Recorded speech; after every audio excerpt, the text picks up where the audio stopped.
So guys, good morning. Meron tayong isang SLE na 5,000 na nag-i-stack lang sa logo na SLE. Ayun. So, gagawin natin to guys is try natin i-reset yung CMOS battery. So, ito yung issue niya. Nag-ano lang siya guys. Nag-stack na lang siya sa nag-stack na lang siya sa kanyang SLE logo guys, tapos nag-a-alarm. So, gagawin natin, i-reset natin yung kanyang CMOS battery guys, yung AA na battery. Tatanggalin lang natin yan. So, try natin.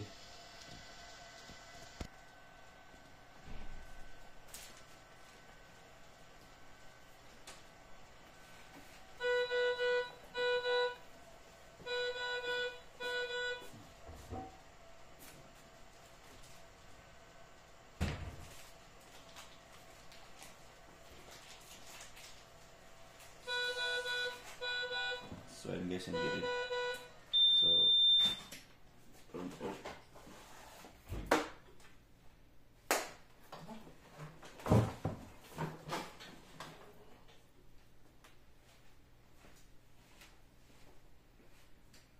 What happened? No, that's the key.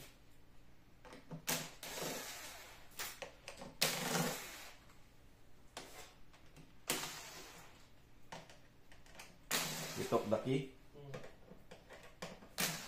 I done this month last February week.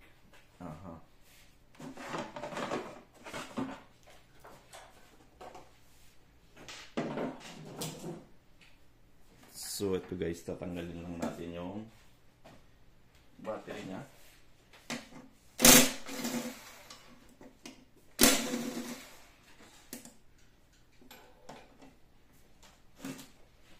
My friend also asking your supervisor not pay for video. Tell me it's busy. Before notification coming.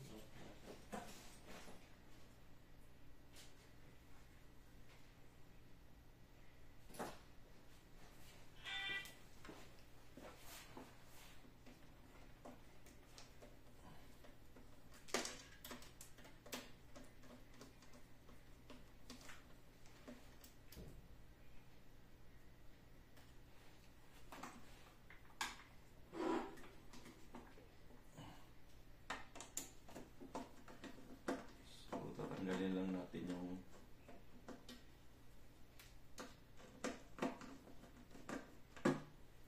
So Rahim is calling you. yeah, Still not busy. Tell him. I tell you he's busy in He is asking for the board that I repair. Not yet done.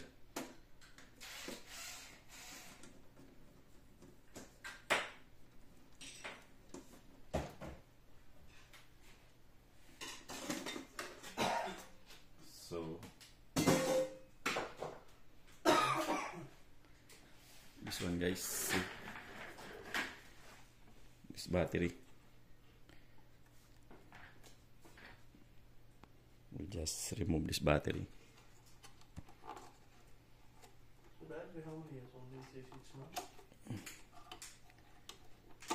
See? Check natin to guys. Only 6 months this one. No. This one, check how many years now? 5 years already might be changed.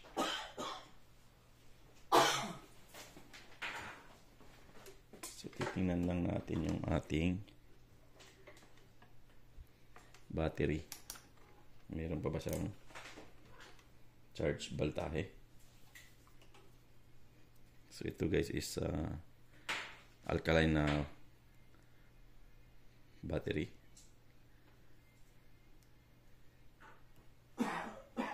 Meron pa ba siya? Meron pa siyang 1.4. So,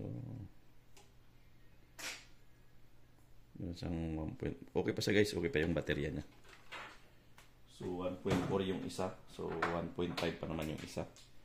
So, ang gagawin lang natin is i-reset lang natin to para matanggal yung hangin. So, hindi ko papalitan ng baterya. So, ano ko lang, niris-in ako na, tinanggal ko lang siya, tapos ibabalik ko siya ulit.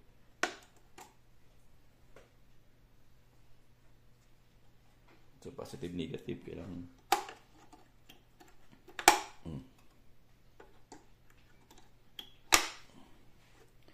So, ayan.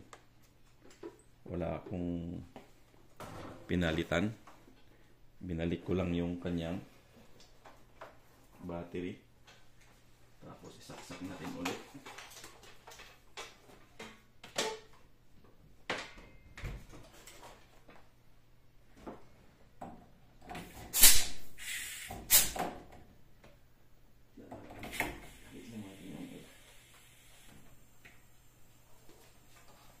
So, una natin ulit.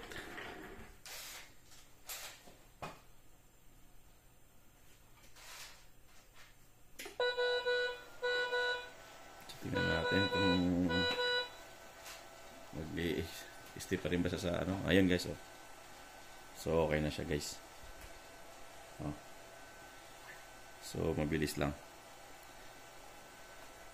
So, ngayon guys, kasi tanggal tayo ng battery. Nireset lang natin yung kanyang CMOS battery. So, yan. Okay na siya. Connect without cause sensor. So, mode, CMB, confirm. So, basic lang guys. So, yan lang yan. So, yan. Basic lang ang ating ginawa. So, nag-hang siya. Nag-stuck siya sa SLA. So, tanggalin mo lang yan. Tapos, ibalik mo lang ulit pag okay pa. Pero, check mo din.